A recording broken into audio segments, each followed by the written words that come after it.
주님께서 여러분과 함께 마테오가 전한 거룩한 복음입니다. 그 무렵 예수님께서 베드로와 야고보와 그의 동생 요한만 따로 데리고 높은 산에 오르셨다. 그리고 그들 앞에서 모습이 변하셨는데 그분의 얼굴은 해처럼 빛나고 그분의 옷은 빛처럼 하얘졌다. 그때 모세와 엘리야가 그들 앞에 나타나 예수님과 이야기를 나누었다. 그러자 베드로가 나서서 예수님께 말하였다. 주님, 저희가 여기에서 지내면 좋겠습니다. 원하시면 제가 초막 셋을 지어 하나는 주님께, 하나는 모세께, 또 하나는 엘리야께 드리겠습니다. 베드로가 말을 채 끝내기도 전에 빛나는 구름이 그들을 덮쳤다.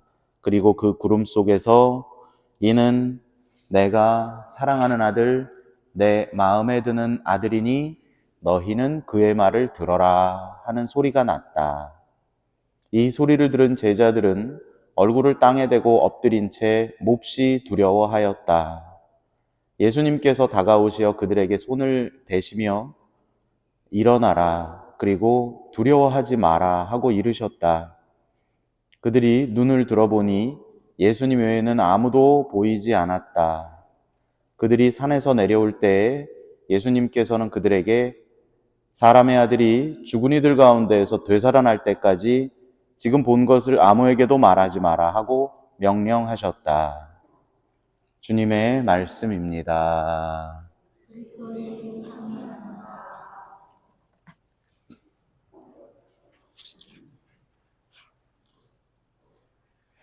찬미 예수님, 교회 여러분, 한 주일 동안 잘 지내셨습니까? 잘 못 지내신 것 같군요. 대답이 별로 시원치 않으신데요.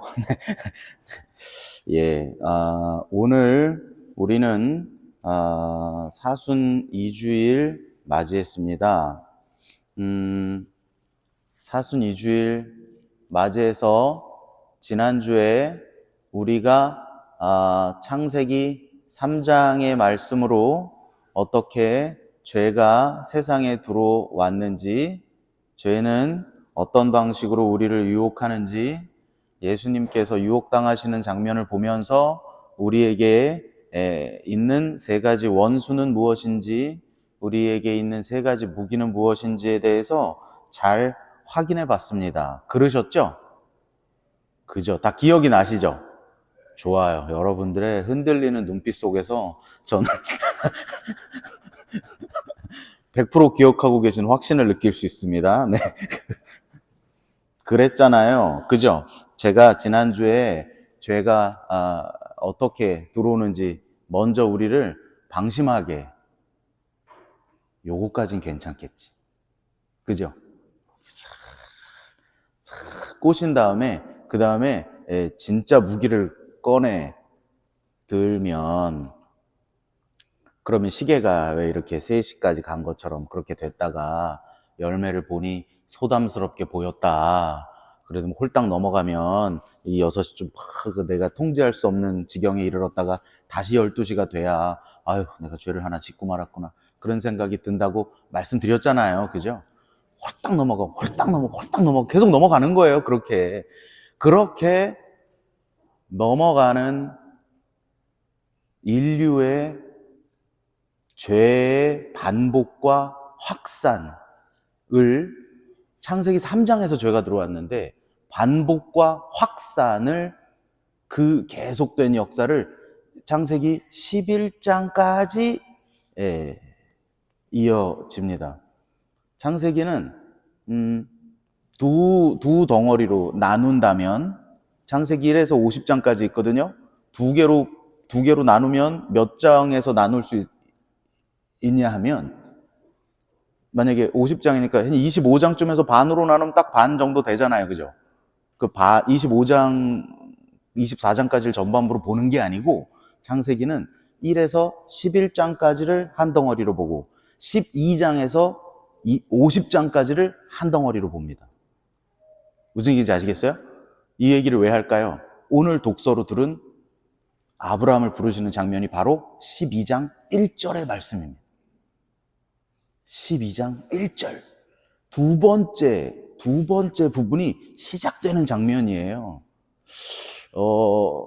그 죄의 반복과 확산에 하느님께서 이렇게도 해보고 저렇게도 해보고 저렇게도 해보고 하다가 오늘 계획을 수정하신 첫 번째 날이라는 겁니다. 무슨 얘기인지 차근차근 설명드릴게요. 먼저 여러분들의 마음을 좀 환기시키려고 재밌는 얘기를 하나 들었는데요. 이런 얘기가 있더라고요. 어떤 비행기에 그 교수님들만 초청을 해가지고 그 비행기에 이제 탑승을 한 뒤에 그 이제 이륙하려고 하는데 기내 방송 이런 게 나오더라는 거죠. 여러분, 이 비행기는 여러분의 제자들이 만든, 여러분의 학생들이 만든 비행기입니다. 듣자마자 교수님들이 어떻게 했겠어요? 막 내리려고 다 같이 일어나가지고 막 나가더라는 거예요. 막 탈출 큰일 난다. 우리 학생들이 만든 비행기 타면 큰일 난다고 다 탈출하고 있는데 어떤 교수님 한 분만 이렇게 앉아 계시더라는 거죠. 그래갖고 나가시던 분이 막 급하게 나가다가 그분한테 아니 지금 다 탈출하는데 당신은 왜 이렇게 평온하게 앉아 있냐고. 그러니까 그분이 뭐라 그러셨냐면 이 비행기가 내 학생들이 만든 거라면 나는 이 비행기가 이륙에 실패할 거라는 걸 확신한다. 이 비행기는 결코 이륙할 수 없다. 네, 교수님들이 학생들을 어떤 마음으로 가리키고 계시는지 참, 네. 여러분 공감이 되세요? 교수님들 마음에도 몸에 막 사리가 생기도록 매번 참고 어떻게 하면 이 친구들한테 하나라도 더 이해시킬 수 있을까 그런 생각을 하는 그런 고초를 겪으신다는 걸 많이 공감을 하는 그런 영상이었습니다. 제 마음도 좀 비슷할 것 같지 않으세요? 저도 강론을 쓸 때면 어떻게 하면 좀 더 잘 써볼까 네, 그런 생각을 늘 하는데 하느님께서도 그런 일들을 하셨다는 거죠. 하느님께서 이 에덴 동산을 만들어 놓고 처음에는 그런 계획을 세우신 거죠. 에덴 동산을 만들어 놓고 선과 악을 알게 하는 나무만 따먹지 않게 하면 성공할 거야 했는데 창세기 3장에서 와르르 실패하신 거죠. 그 죄가 가만히 있는 게 아니라 아담과 하와 때는 선악과를 따먹는, 사실 내가 하느님 자리에 오르고 싶어 라고 하는 죄는 공통되지만 선악과를 따먹는 정도의 죄였는데 창세기 4장으로 넘어가면 아주 어려운 얘기가 나오는데요. 창세기 4장에는 누가 등장하냐면 아담과 하와의 아들인 카인과 아벨이 등장합니다. 선악과를 따먹던 정도의 죄가 뭘로 확산되었죠? 살인으로 확산되었습니다. 살인.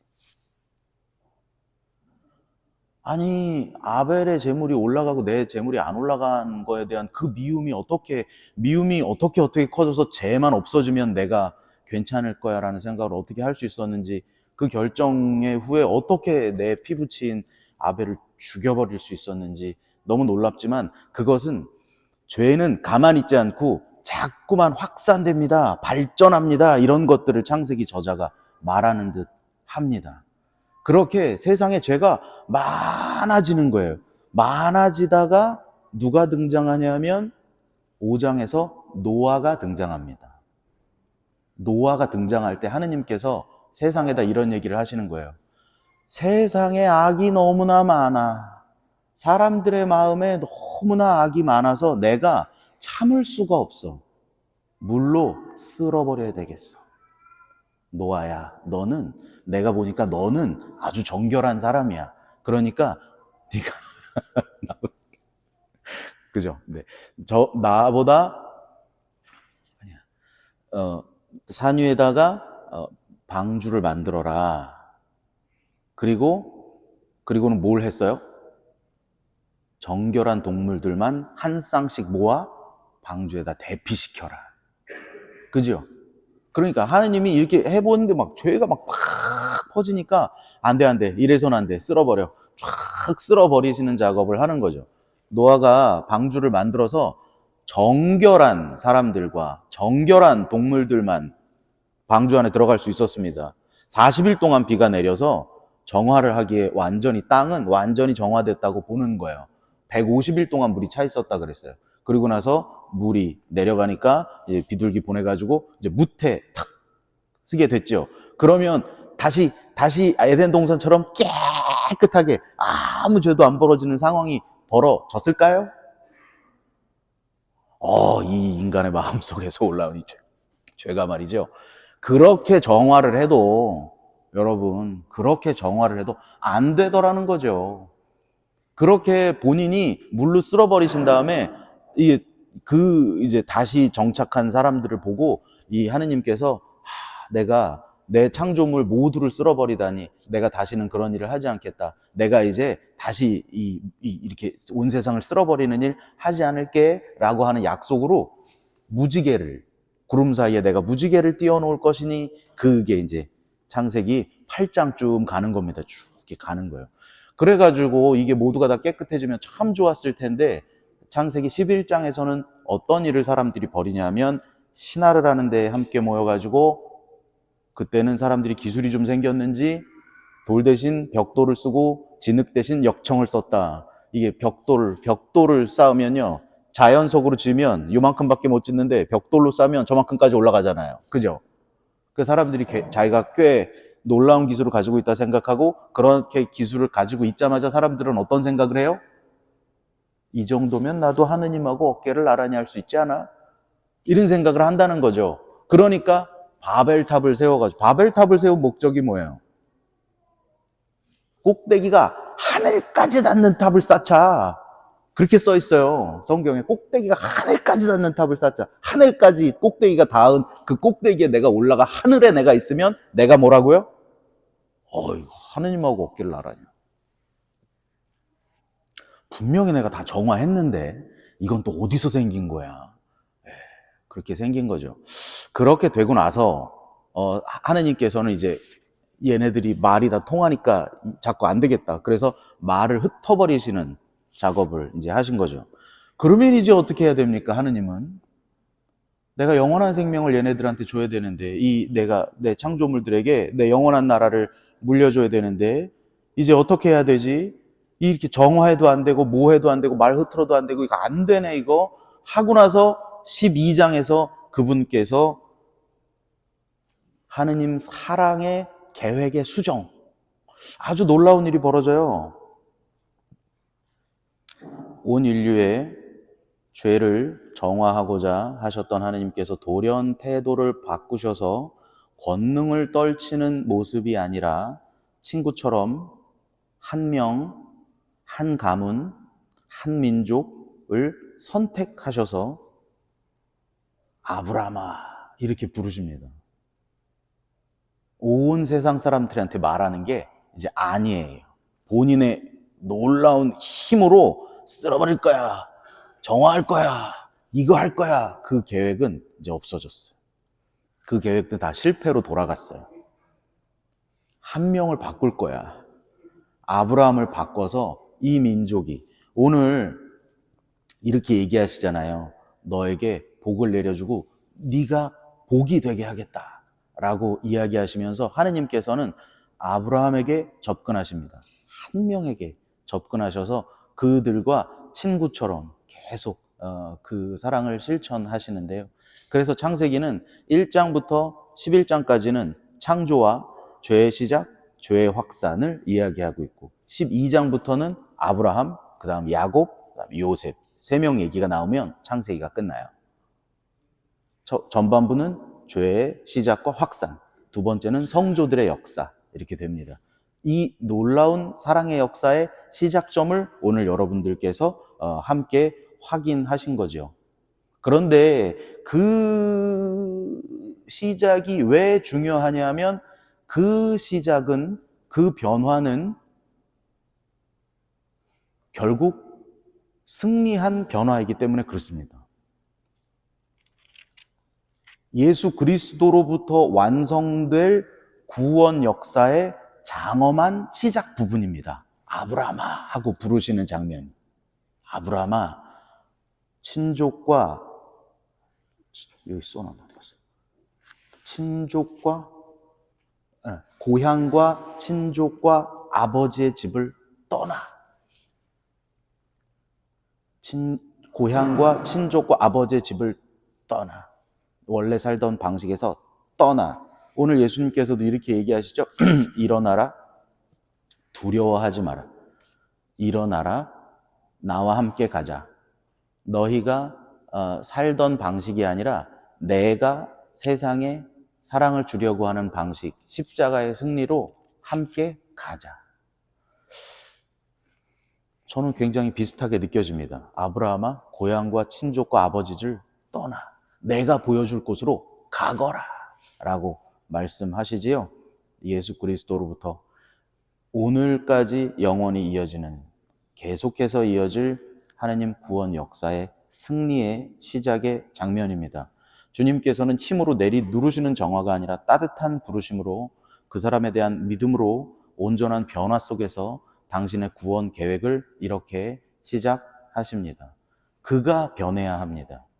그 사람이 변해야 합니다. 언제까지나 내가 할 수 없습니다. 오늘 구원의 선포는 제가 하고 있습니다. 예수님께서 직접 하시는 게 아니라 예수님으로부터 변화된 누군가로부터 변화된 누군가로부터 변화된 누군가의 역사가 2000년을 이어와서 저를 변화시킨 누군가에 의해서 변화된 제가 여러분들께 얘기 드리고 있는 겁니다. 어떻게 그 변화는 그렇게 생명력 있게 계속 예수 그리스도라고 하는 이름은 2000년 동안 잊혀지지도 않고 계속해서 여러분들께 영향력 있는 메시지로 전달되냐고요. 너무 신기한 장면이지요.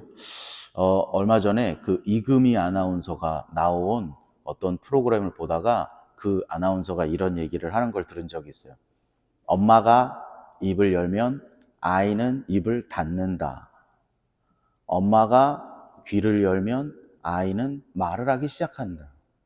엄마가 잔소리를 시작하면 아이의 뇌가 멈춘다. 이런 얘기를 들어본 적이 있어요. 어떻게 보면 우리가 이 관계 안에서 가장 알아듣기 좋은 관계로, 아이와 엄마의 관계에서 만약에 어떤 엄마가 아이를 막 내 맘대로 하려고 막 이렇게 해야 되고 저렇게 해야 되고 저렇게 해야 되고, 그거 왜 하는 거죠? 아이를 바꿔주기 위해서 하는 거죠. 내 마음에 들게, 내가 너 안에서 더 훌륭하게 더 잘 남아있을 수 있게 이렇게 하고 저렇게 하고 저렇게 하고, 그렇게 힘으로 막 내리 누르게 된 아이는 어떻게 성장하냐면 아무것도 모르는 아이로 성장할 수 있다는 거죠. 내가 좋은 게 뭔지, 내가 싫은 게 뭔지, 나는 뭘 좋아하는지, 내가 뭘 싫어하는지, 맞는 건지 틀린 건지, 엄마가 없으면 아무것도 할 수 없는 아이가 된다는 거죠. 오늘 거룩한 변모 장면에서도 제자들은 확인할 수 있었습니다. 우리와 함께 하셨던 예수님께서 원래는 저런 분이셨구나. 저렇게 찬란하신 분이 온전히 나를 변화시키기 위해서 우리 눈높이에서 저런 사랑을 보여주셨구나. 베드로는 아직 깨닫지 못했습니다. 그리고 베드로는 앞으로도 우리가 알고 있는 바 몇 번을 더 깨닫지 못합니다. 돌아가시기 전에도 3번이나 모른다고 하잖아요. 깨닫지 못합니다.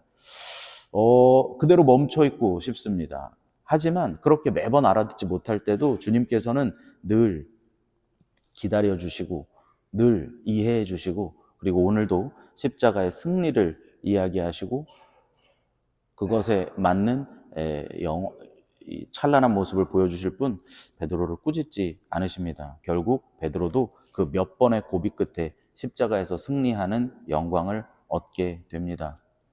변치 않는 열매를 맺는 일, 나 죽은 뒤에도 내가 기억될 수 있는 열매를 얻기 위해 온 인류는 달리기를 합니다. 우리 모두의 삶의 목표가 되기도 합니다. 나 죽어도 내가 기억될 일. 대부분의 사람들은 그 영원한 생명을 위해서 자식을 낳습니다. 얘가 살아있으면 나는 아직 죽은 게 아니야. 저는 신부가 되면서 그런 생각을 했습니다. 누군가의 마음속에 내가 살아있을 수 있다면 나는 자식을 낳지 않아도 영원히 사는 것이 아닐까?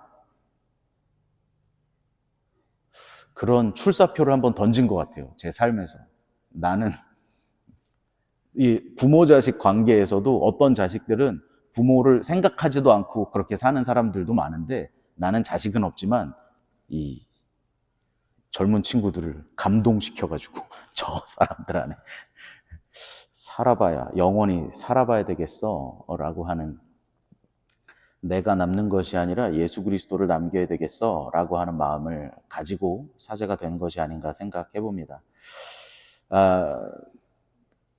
주님의 뜨거운 사랑을 느끼면서 내 욕심으로, 내 힘으로 누군가를 억지로 바꿔보려는 노력보다 우리 서로 조금 더 기다려주고 조금 더 이해해주고 그가 우리 사랑을 조금 더 깊이 깨달아서 온전히 변화하도록 기다리는, 조금 더 눈높이를 맞추는 사랑의 연습을 해보면 좋겠습니다.